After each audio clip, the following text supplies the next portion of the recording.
warahmatullahi wabarakatuh. Perkenalkan, nama saya Syalaba Zahra dari kelas 10 MIPA 3. Di sini saya akan menjelaskan sedikit tentang materi komputer dari pelajaran informatika. Langsung aja kita ke susunan pembahasannya.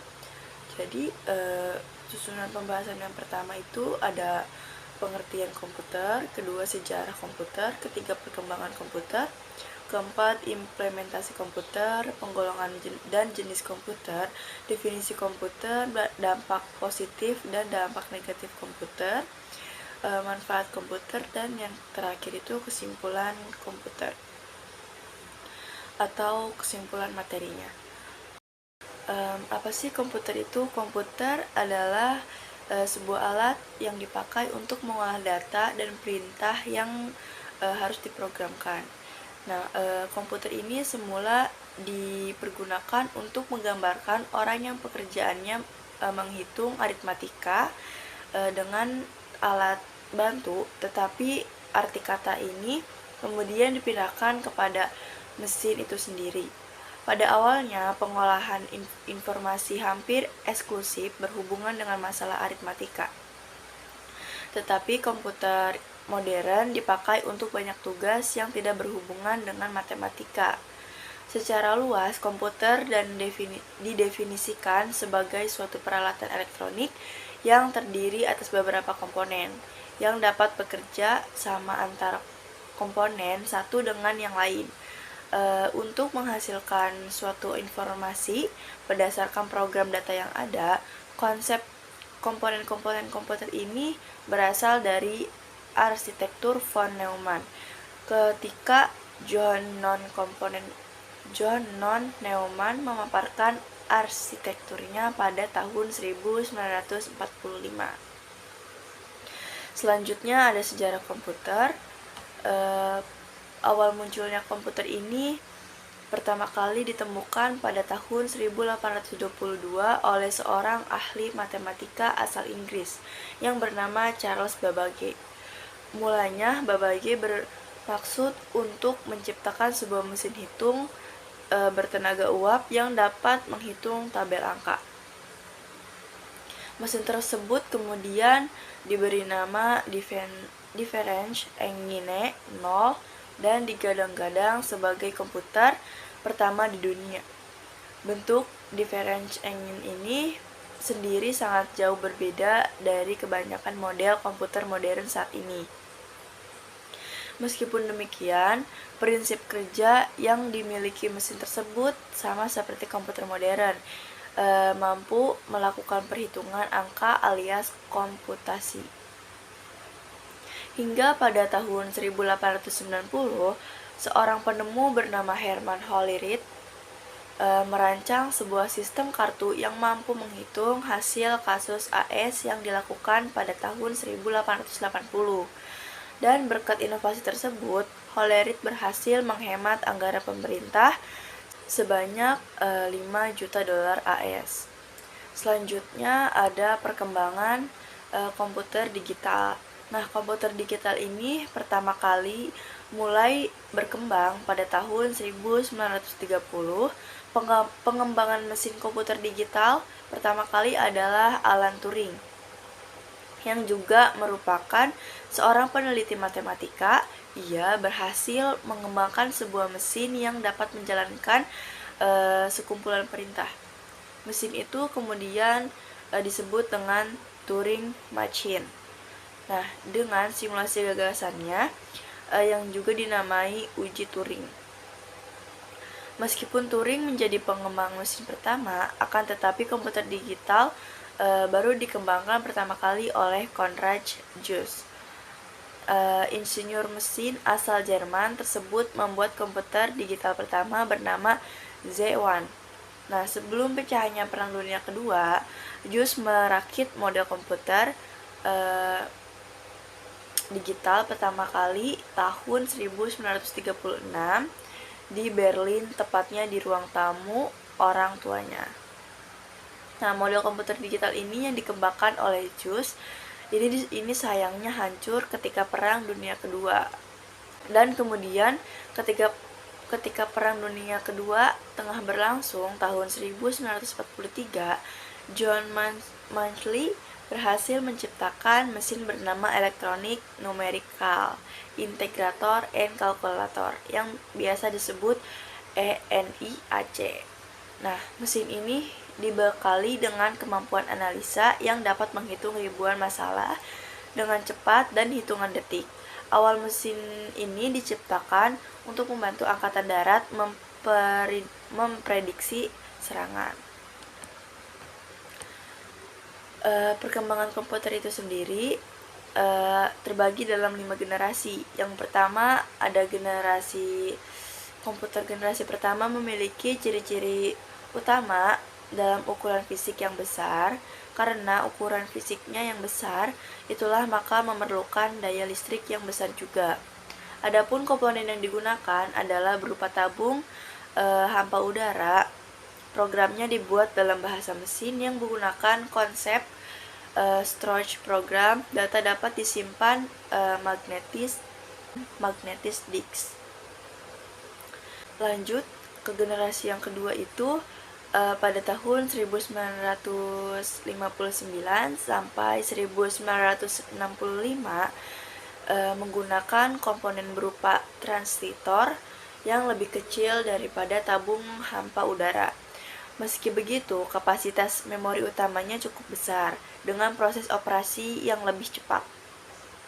Selain itu, komputer di generasi kedua juga memiliki kemampuan proses real time dan time sharing. Perkembangan lain dari komputer generasi pertama ke generasi kedua itu terletak pada magnetic disk dan magnetic tape-nya yang sudah berbentuk removable disk. Lanjut ke generasi ketiga, itu pada tahun 1965 sampai 1970. Nah, komputer ini sudah dimiliki ukuran yang lebih kecil karena menggunakan komponen 4 yang biasa disebut integrated circuit, sehingga hemat penggunaan listrik. Nah, proses operasinya juga berjalan lebih cepat dan tepat dengan kapasitas memorinya yang jauh lebih besar dan magnetic disk yang digunakan memiliki sifat random access.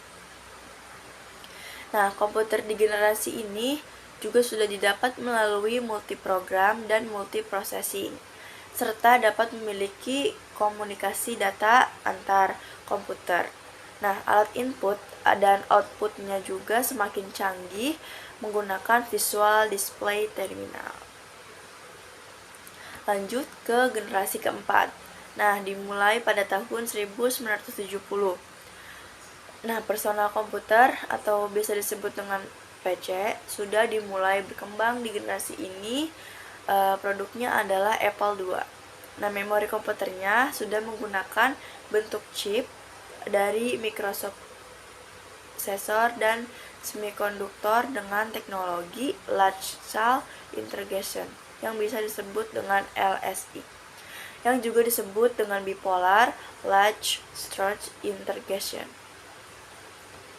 Nah, untuk yang generasi kelima, yang generasi sekarang ini, komputer dipelopori oleh negara Jepang telah menggunakan very large scale integration dan artificial intelligence supaya komputer dapat memecahkan masalah sendiri. Selain itu, komputer pada generasi ini juga mempunyai jutaan warna dengan resolusi yang sangat tajam. Lalu, perkembangan teknologi komputer ini juga kemungkinan untuk dibuat jenis komputer portable alias laptop. Lanjut ke implementasi. Nah, implementasi ini dimulai berkembang sejak tahun 1970 yang dengan memunculnya Xerox Alto yang dapat melakukan pengiriman email dan pencetakan dokumen. Desainnya juga sudah menyerupai selayaknya komputer zaman sekarang dan memiliki layar, keyboard, dan mouse. Pada era ini juga munculnya banyak penemuan berupa diantaranya chip dynamic, access memory, dan Ethernet dan disket. Lalu, pada tahun 1976 berdirilah perusahaan Apple yang memperkenalkan Apple One sebagai komputer single. Kemudian di tahun 1983 secara resmi hadirlah CD-ROM yang ditetapkan sebagai standar umum. Komputer ini digunakan sebagai alat penyimpanan yang dapat menampung data hingga 550 MB. Dan di tahun yang sama, Microsoft secara resmi memperkenalkan Word.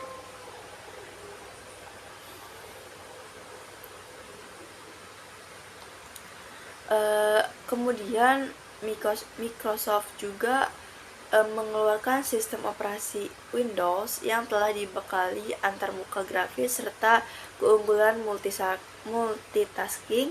Tak lama kemudian, Apple merilis seri laptop portable bernama PowerBook yang didapat bawa kemana-mana gitu. Untuk menyimpan data, penggunaan komputer menggunakan disket dan CD-ROM. Meskipun era sekarang juga masih cukup banyak yang menggunakannya, akan tetapi popularitasnya tersisihkan oleh penyimpanan portable USB drive. Nah, bahkan lebih canggih lagi karena adanya internet, kini tak sedikit yang menggunakannya. Penyimpanan cloud computing untuk menyimpan data file penting supaya tidak hilang. Nah, lalu ada jenis-jenis komputer. Yang pertama ada microkomputer. Yang kedua ada mini komputer. Ketiga ada small komputer. Yang keempat ada medium komputer. Yang kelima ada large komputer. Dan yang terakhir ada superkomputer. Nah, kalian tahu gak sih mikrokomputer itu apa? Oke, kalau nggak tahu, di sini aku bakal ngejelasin. Mikrokomputer itu komputer yang memiliki main memori 16 MB sampai 128 MB dengan kecepatan akses 200 sampai 500 MHz. Pada umumnya, komputer mikro berupa single user. Nah, yang kedua itu ada mini komputer. Nah, mini komputer ini memiliki sifat multi-user. Komputer ini memiliki ciri termini yang dapat digunakan bersama-sama oleh banyak pemakai. Contohnya IBM-AS 400. Nah, juga ada small komputer. Yang komputer ini menggunakan sistem programming. Terus ada medium komputer. Nah, medium komputer ini perangkat input dan output, dan jenis ini banyak digunakan untuk berkomunikasi data dengan ratusan terminal yang terpisah dari pusat komputer. Dan juga ada large komputer. Ini bentuk komputer yang sangat besar, hampir menyerupai lemari ya. Komputer ini biasanya digunakan pada perusahaan penerbangan. Kecepatan akses komputer ini mencapai 400 Mbps. Dan yang terakhir ada superkomputer. Nah, superkomputer ini mempunyai banyak prosesor dipasang secara paralel. Superkomputer ini ditabungkan dengan ribuan terminal sehingga dapat digunakan oleh ribuan pemakai bersama-sama. Dan selanjutnya ada definisi komputer. Nah, definisi komputer ini adalah alat elektronik yang terdiri atas perintah input dan peralatan output yang memberikan informasi serta bekerja secara otomatis. Selanjutnya ada dampak positif dari komputer. Dampak positif dari komputer ini dalam hal komunikasi tidak jauh dengan yang namanya internet. Nah, dengan adanya teknologi ini, dapat membantu banyak orang dalam komunikasi walaupun jaraknya sangatlah jauh, serta akan lebih mudah, murah dan cepat serta efisien dalam kalian mengerjakan tugas-tugas sekolah gitu, seperti aku saat ini gitu. Jadi komputer itu bisa ngebantu kita dalam mengerjakan tugas-tugas dengan cepat dan efisien serta lebih mudah. Nah, dampak negatifnya kita bisa ketergantungan dan kemampuan dari komputer itu sendiri yang bisa membuat banyak orang mengalami ketergantungan untuk terus menggunakannya. Nah, komputer ini bisa menjadi sumber konten berbau pornografi. Nah, jadi kalian harus pintar-pintar menggunakan komputer ini supaya enggak terjerumus kepada hal-hal yang negatif. Nah, selanjutnya ada yang menyebabkan banyak penyakit. Nah, jadi maksudnya menyebabkan banyak penyakit ini seperti kalian bisa bermasalah dalam mata karena cahaya komputer ini bisa memperburuk penglihatan kalian, kayak seperti terkena minus gitu ya, ada penglihatan kalian yang kurang jelas gitu. Nanti kalau misalkan ada hal-hal yang seperti itu, kalian secepatnya untuk cek ke dokter mata. Nah, jadi kesimpulannya harus pintar-pintar menggunakan komputer agar hal tersebut tidak terjadi dalam diri kalian gitu. Nah, kalian boleh menggunakan komputer, tetapi tidak boleh berlebihan karena bisa saja hal-hal yang saya sebutkan tadi terjadi dalam diri kalian gitu. Oke, manfaat dari komputer ini yang pertama ada memudahkan komunikasi selain handphone. Komputer juga bisa digunakan untuk berkomunikasi dengan orang lain. Nah, yang kedua menjadi sarana hiburan, yang ketiga menunjang pekerjaan dan bisnis, yang keempat mengefisiensi proses belajar, yang kelima itu menjadi alat pengontrol, yang keenam menyimpan data digital. Jadi kita bisa lebih mudah untuk menggunakan komputer dalam hal-hal apapun dan dimanapun. Lalu ada kesimpulan yang terakhir. Nah, komputer ini bisa digunakan jadi alat elektronik dan dapat menyimpan input data, mengolah data, memberi informasi, dan menggunakan secara program yang tersimpan di memori komputer, dan dapat menyimpan program dan hasil pengolahannya. Terus juga bisa bekerja secara otomatis. Nah, jadi dengan adanya komputer ini kita bisa lebih mudah menggunakannya dan kita bisa lebih mudah mengerjakan tugas-tugas seperti ini yang menggunakan komputer gitu. Nah, sekian penjelasan materi dari saya. Kurang lebihnya mohon maaf, atau ada kata-kata yang kurang menyenangkan atau ada kata-kata yang pengucapannya salah, saya mohon maaf karena di sini juga saya masih belajar. Sekian, wassalamualaikum warahmatullahi wabarakatuh.